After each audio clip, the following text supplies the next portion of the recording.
Detrás del mundo infinito que es la mente del hombre, entre las estrellas que cubren el cielo o en el perfil gastado de las viejas piedras, existen verdades escondidas, otra realidad que apenas vemos.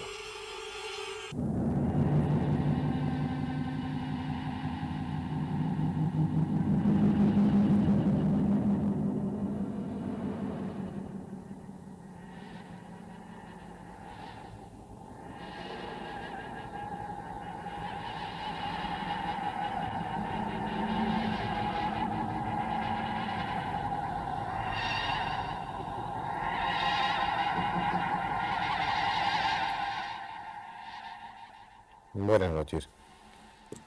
Pocos temas hay dentro de la arqueología que exciten tanto la imaginación como el tema de las pirámides. Esos colosales monumentos, auténticas montañas de piedra, muestran una época en la que el hombre contrajo una especie de locura. Levantar monumentos imposibles contando con los medios más inadecuados. Hoy nosotros seríamos incapaces de construir una de esas pirámides.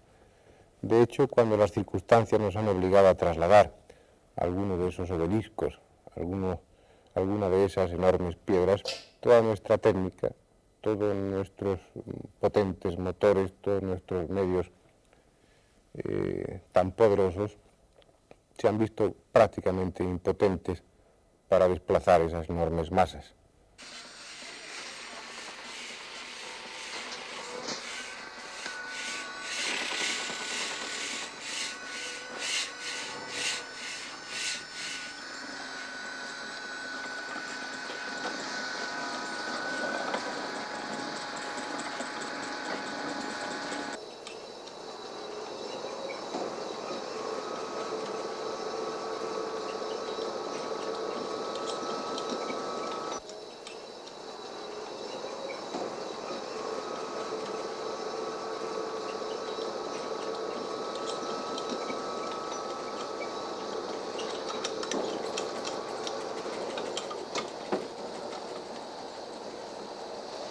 Sin embargo, en aquella época, hace miles de años, cuando Egipto era una civilización esplendorosa, manejaban aquellas piedras, aquellos monumentos con una tremenda soltura.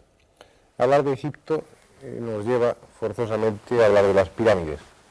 Y si se menciona la palabra pirámides, indefectiblemente nos viene a la memoria y nos obliga a fijar nuestra atención la Gran Pirámide. Será imposible en un solo programa poder resumir toda la serie de especulaciones, toda la serie de conceptos que se han vertido en torno a la Gran Pirámide. Y ello es porque, en muchos aspectos, la Gran Pirámide es un puro contrasentido.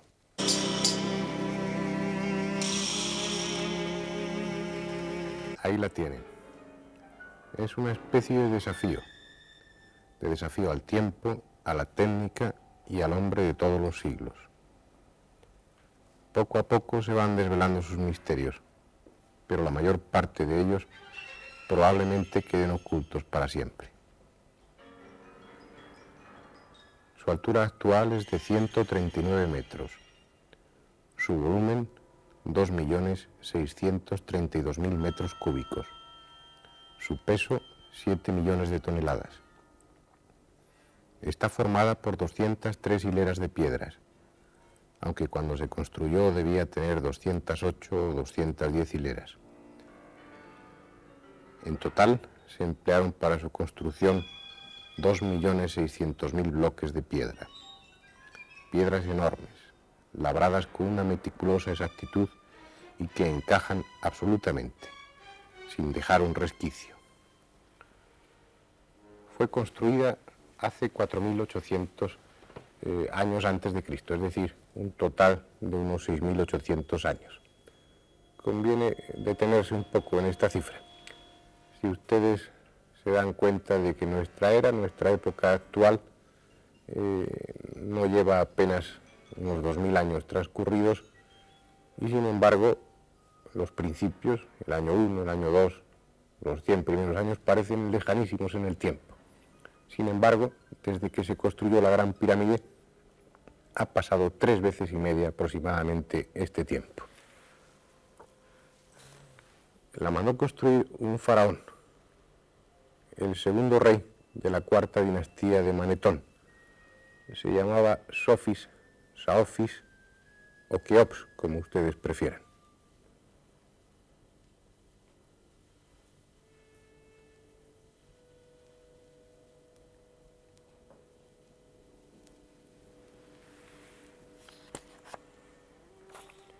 La mandó construir y se construyó, con esa precisión, con una perfección que no entendemos hoy.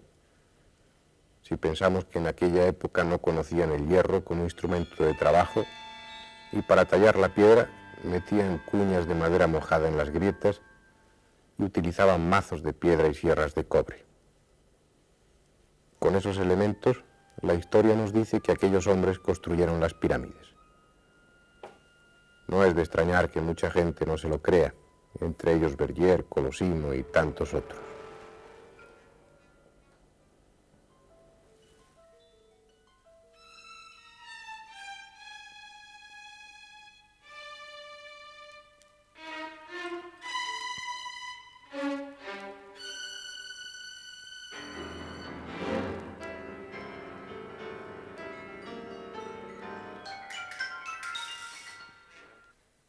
Se ha especulado mucho sobre la posibilidad de que para construir esta pirámide se utilizaran técnicas más o menos extrañas, restos de una pasada civilización técnica. Se ha hablado de que tal vez se utilizara pasta radiactiva para labrar la piedra, se ha hablado de rayos láser, se ha hablado de levitación, se ha especulado mucho. Pero en realidad los egipcios nos dieron la respuesta. Y la respuesta es simple. Lamentablemente está lejos de estas ideas románticas. Los egipcios en sus frescos, en sus bajorrelieves, describieron la técnica que empleaban para construir.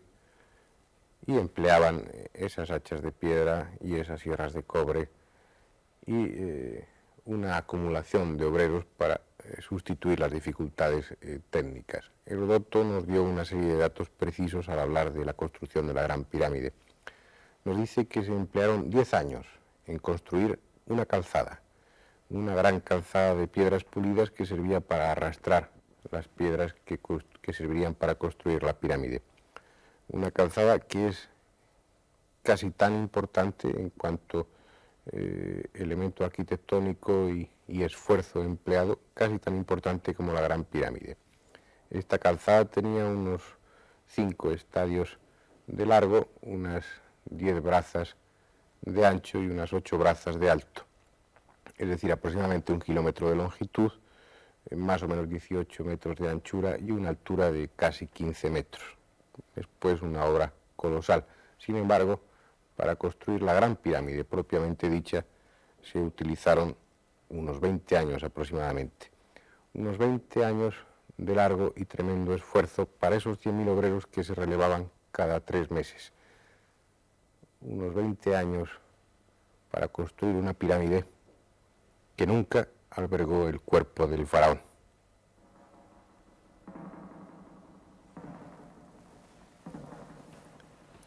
Pero hagamos un recorrido por el interior de la Gran Pirámide. Esta es la entrada, la siringa de la Gran Pirámide. Está a la altura de la 15ª hilera de piedras, coronada por un arco en caballete formado por 4 grandes piedras de descarga. Los bloques de descarga y el dintel forman un triángulo, el llamado ojo del horizonte, y dentro, grabadas profundamente, con letras de 6 centímetros, un tetragrama. 4 símbolos que no tienen nada que ver con la escritura egipcia ni con ninguna escritura conocida. 4 símbolos que no sabemos quién grabó ni lo que significan, tan antiguos y en un lugar tan poco accesible que no cabe pensar en una broma. Ese tetragrama significa algo, pero nadie sabe qué. La siringa penetra hacia lo profundo durante 97,25 metros.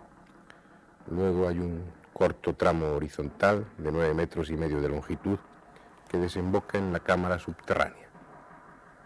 Una cámara sin finalidad aparente, con un pozo que no conduce a ningún sitio. Una cámara de aspecto siniestro en cuyo techo hay signos desconocidos que llamaron la atención de André Pochán. Signos que nada tienen que ver con la escritura egipcia.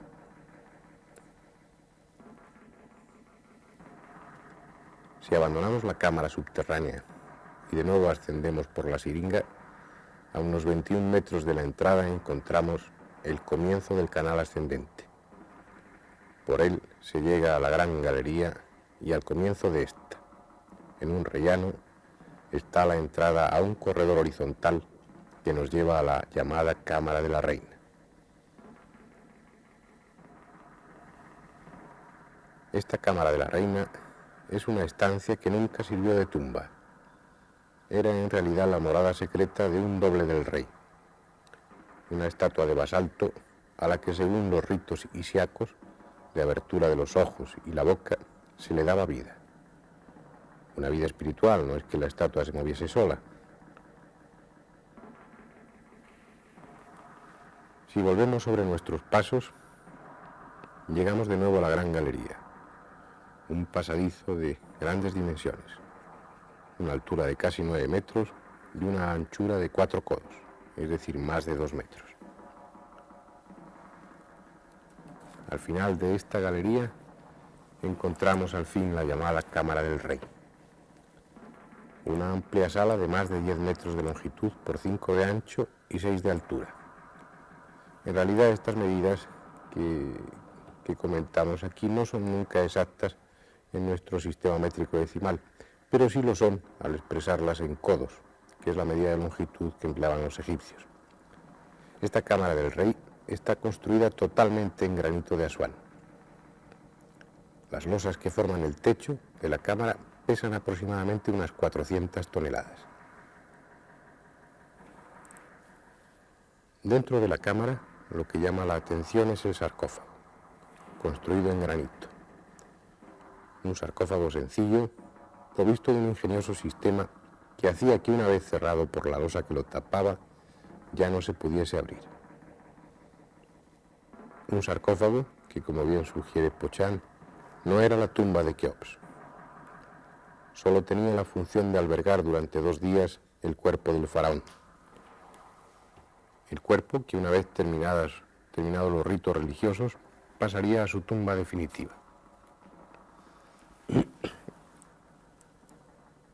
Ahora bien, si no está enterrado en la cámara del rey, ni en el serdab o cámara de la reina, ni tampoco en la cámara subterránea, ¿dónde está el sarcófago de Keops? Surge el primer misterio. Es que, como sugieren algunos, la gran pirámide nunca sirvió como tumba.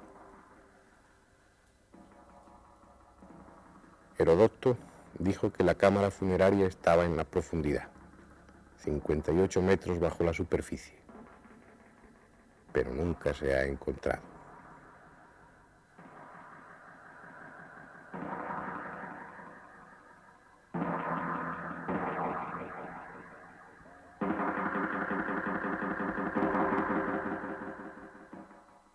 Si la Gran Pirámide está llena de interés y de misterio desde el punto de vista histórico y arqueológico, esto no es nada comparado con el tremendo, el enorme sentido hermético, oculto, que muchos pretenden que tiene esta Gran Pirámide.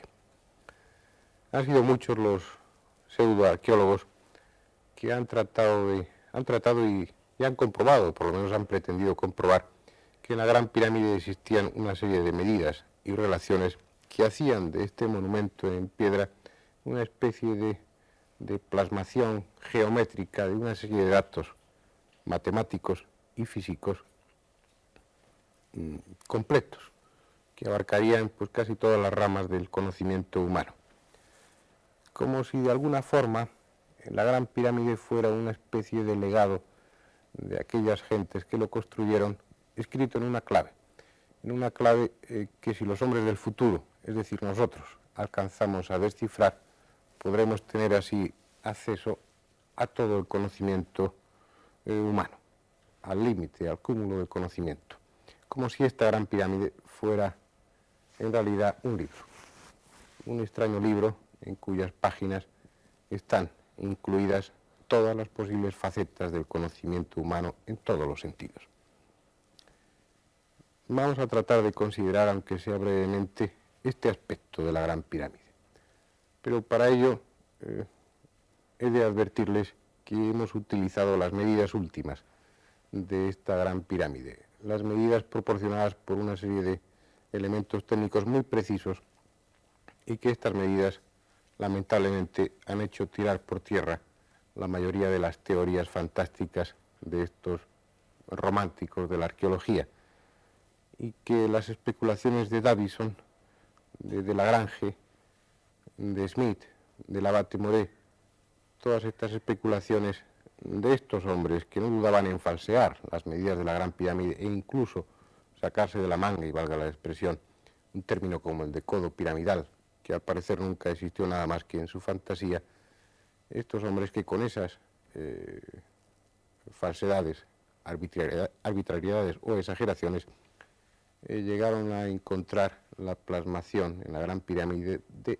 elementos matemáticos y astronómicos tan extraños como el valor del año sideral y anomalístico, o como la ley de variación de la oblicuidad eclíptica, o incluso la fecha de nacimiento y muerte de Cristo.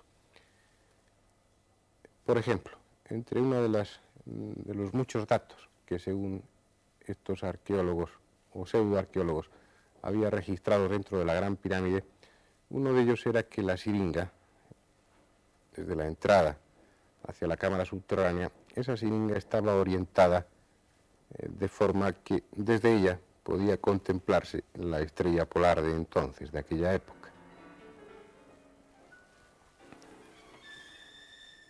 Lamentablemente, para ser cierto esto, la inclinación de la siringa, es decir, del pasadizo de entrada, tendría que ser de casi 30 grados y realmente es de 26 grados.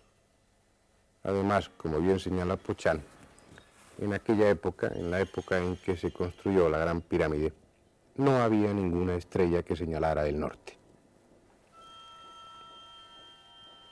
También las cifras obtenidas por multiplicar algunas medidas de la pirámide por la unidad seguida de varios ceros y conseguir así la distancia al Sol o el peso de la Luna o cualquier otro dato astronómico son dudosas.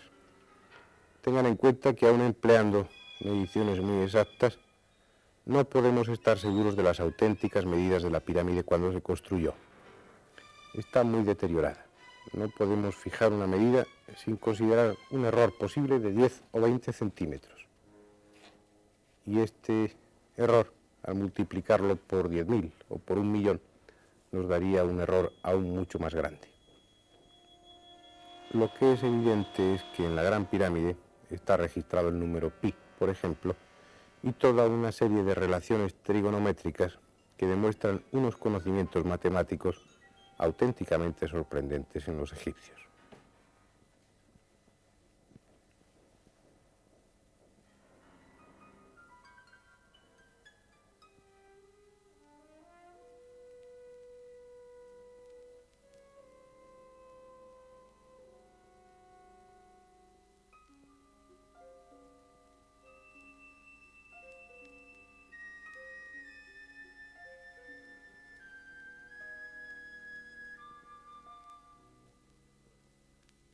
Los que imaginan a los constructores de pirámides como un pueblo primitivo, como un pueblo sumamente lejano de nuestro nivel técnico actual y más cerca de esa época oscura en la que el hombre apenas sabía manejar los elementos, los que piensan que aquellos egipcios, en la época del mayor esplendor de su cultura, eran más o menos primitivos, más o menos ignorantes, se equivocan totalmente.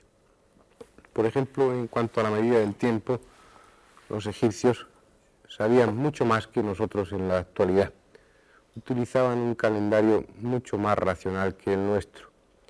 Y eso es fácil porque el calendario que utilizamos en la actualidad, desde hace siglos, el calendario gregoriano, sí cumple su función en cuanto a acontecimientos religiosos. Sin embargo, en cuanto a medida del tiempo, es un calendario absurdo, demencial. Los egipcios tenían tres tipos de calendarios. Había el del Alto Egipto y el del Bajo Egipto, que eran unos calendarios de 365 días, calendarios móviles, y tenían un tercer calendario, un calendario predinástico, un calendario de tipo trópico, que tenía su origen mucho antes de que apareciera el primer faraón, de que apareciera Menes, es decir, una antigüedad mucho mayor de 8.000 años. Este calendario, que en muchos sentidos es perfecto, según el griego Eusebio, tendría una antigüedad de unos 15.000 años. Lo que sí es seguro, lo que sí es importante considerar, es que los conocimientos astronómicos de los egipcios estaban muy desarrollados. Conocimientos astronómicos que estaban plasmados en su mayor parte dentro de la arquitectura y de las medidas de la Gran Pirámide. Uno de estos datos viene reflejado por la prodigiosa orientación que ofrece este monumento.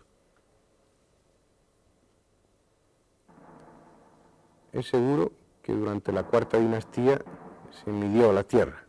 Se había medido en otras ocasiones y en tiempos más antiguos, pero durante la Cuarta Dinastía, en la época previa a la construcción de la Gran Pirámide, también se había medido. Y esas medidas obtenidas también están registradas en la Gran Pirámide. Pero sobre todo, a nivel de conocimientos astronómicos, lo que más llama la atención, lo que más entra por los ojos, considerando la arquitectura de la Gran Pirámide, es un curioso efecto de luz que sus constructores, sus arquitectos consiguieron y mediante el cual era posible obtener con toda seguridad el momento preciso en que se iniciaban los equinoccios.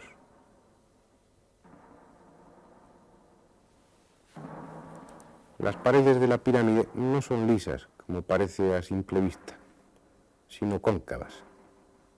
Desde el vértice de la pirámide al centro de la base de cada cara se forma un ángulo cóncavo, rigurosamente medido y preciso, de tal forma que al incidir los rayos del sol en determinadas épocas y en unas horas determinadas, se produce el llamado efecto relámpago, como un parpadeo de unos segundos de duración que permitía a los egipcios conocer con exactitud el comienzo de los equinoccios y de los solsticios.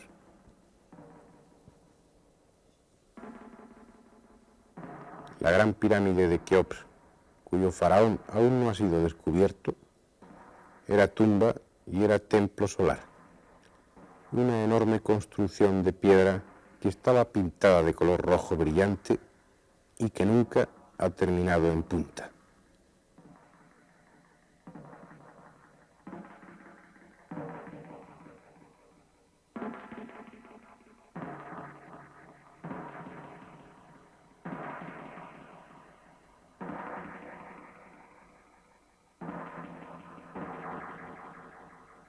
Hoy sabemos bastante de la Gran Pirámide, pero esta aún guarda celosamente sus más importantes secretos.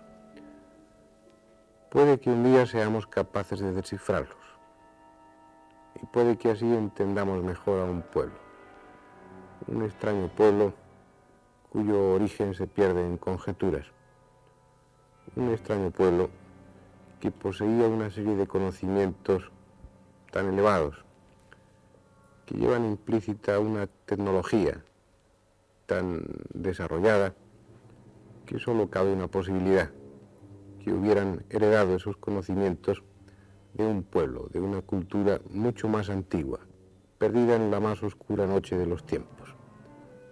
Una cultura, unos pueblos, unas civilizaciones remotas, antiquísimas, cuyos restos dispersos vamos encontrando muy poco a poco y también muy lentamente vamos siendo capaces de comprender al fin.